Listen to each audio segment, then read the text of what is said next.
The US and Israel, in a joint military attack, killed Iran's supreme leader 3 days ago.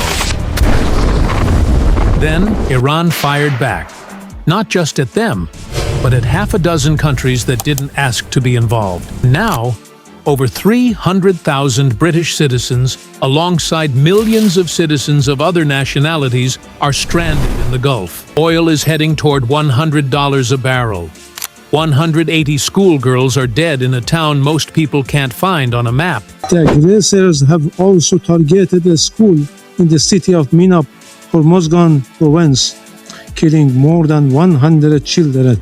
And the Strait of Hormuz, the waterway that carries a fifth of the world's crude oil supply, is effectively shut. This war left Iran on day one, and here's how it's reached everyone else. Quick update since the first strike. Iran's official death toll is reported at 555, with human rights groups saying the real number is closer to 1,500, including at least 176 children. The Minab school strike now stands at 180 people reportedly confirmed dead. 6 U.S. soldiers have been killed. 11 Israeli civilians have died in Kuwait, the UAE, Bahrain, and Lebanon. A Chinese national was killed in Tehran, and a drone reported to have hit a British airbase in Cyprus. Trump says the operation could last 4 to 5 weeks. Netanyahu says it won't end until Iran is free. Iran has formed a 3-person interim leadership council and says it will not negotiate. This is an expanding war with no declared endpoint. The Strait of Hormuz is now functionally closed. An IRGC commander said any vessel attempting to pass would be set ablaze. 5 tankers have been damaged, 150 ships stranded, and traffic is down at least 80%. Oil jumped from $73 on Friday to above $79 on Monday. JP Morgan says if this lasts more than 3 weeks, Brent crude could hit $120 a barrel because Gulf states would run out of storage and shut down production entirely. Qatar has already halted LNG production after its facilities were hit. And consequently, European gas prices are up over 20%.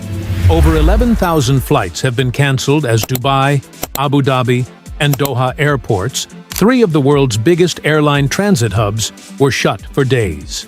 500,000 passengers use those airports daily. Here's what Oxford Economics is saying. Iran may not necessarily win this militarily, but it doesn't need to. All it has to do is keep disrupting Gulf energy flows long enough to make the economic cost politically unbearable. Not for Tehran, but for Washington and the rest of the global economy.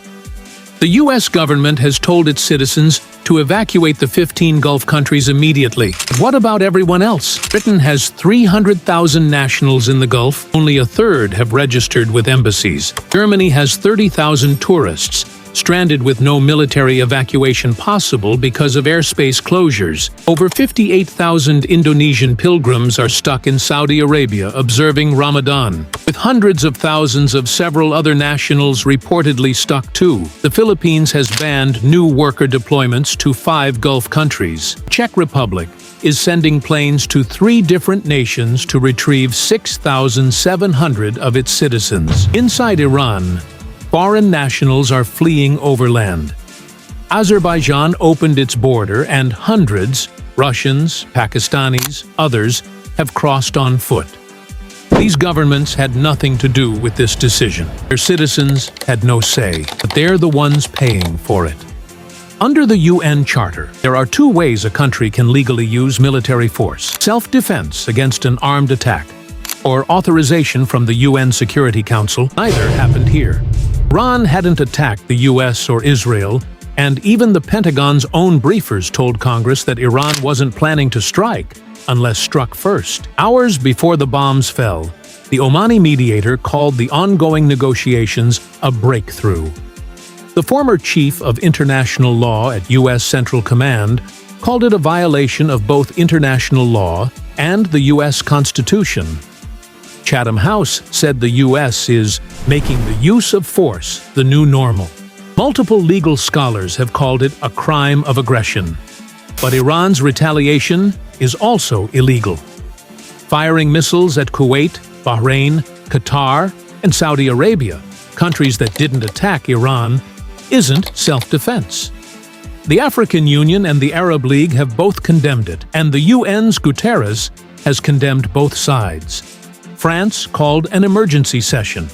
China and Russia denounced the U.S. operation, but most U.S. allies stayed silent. The International Crisis Group noted that few see any advantage in challenging Washington publicly. Both sides broke the rules.